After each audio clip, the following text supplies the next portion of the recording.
individual ant,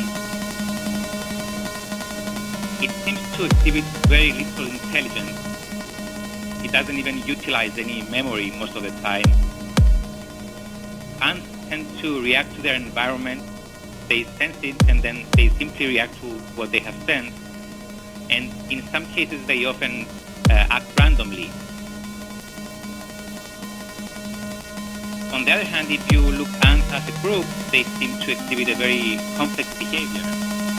The ants are able to find the shortest path between their nest and some source of food, which is a non-trivial computational task. So it's natural to ask, how do they do it, and what else can they do collectively? Can they add two numbers, for instance? It turns out that the answer is yes, they can.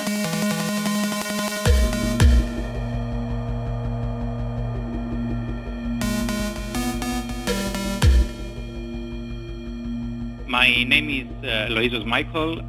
I'm currently a visiting lecturer at the University of Cyprus in Cyprus. I'm mostly interested in artificial intelligence. You can think of ants as corresponding to electrons in a computer, so the tiny particles that move within wires and whose movement corresponds to electric current. Pretty much in the same way that electrons combine to make an electronic circuit, you can do a similar kind of a trick, maybe you can say that, with ants. Just like electrons, ants just move with the flow without doing any real thinking. You impose some constraints on their movement, and then you give them some incentives to follow particular paths. In the case of electrons, an incentive is the difference in voltage. In the case of ants, the incentive is the existence of certain pheromone concentrations. Pheromones are chemicals that ants can sense and produce themselves. So if you carefully choose the setting and you carefully place pheromones in the environment of ants, you can actually make them behave as the basic building block for a computer.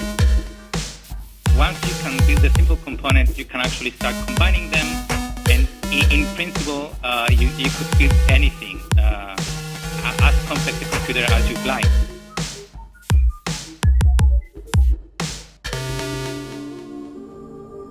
The broader understanding within the field of artificial intelligence, at least, is that intelligence can emerge as a global phenomenon, even if the individuals involved are not necessarily intelligent themselves. In principle, you are able to provide incentives to individuals so that if you let the individuals just follow their own desires, then the global goal that you have in mind will eventually emerge. You don't have to go at the individual level and program things. You just let things be, and you give incentives, and you get your global behavior.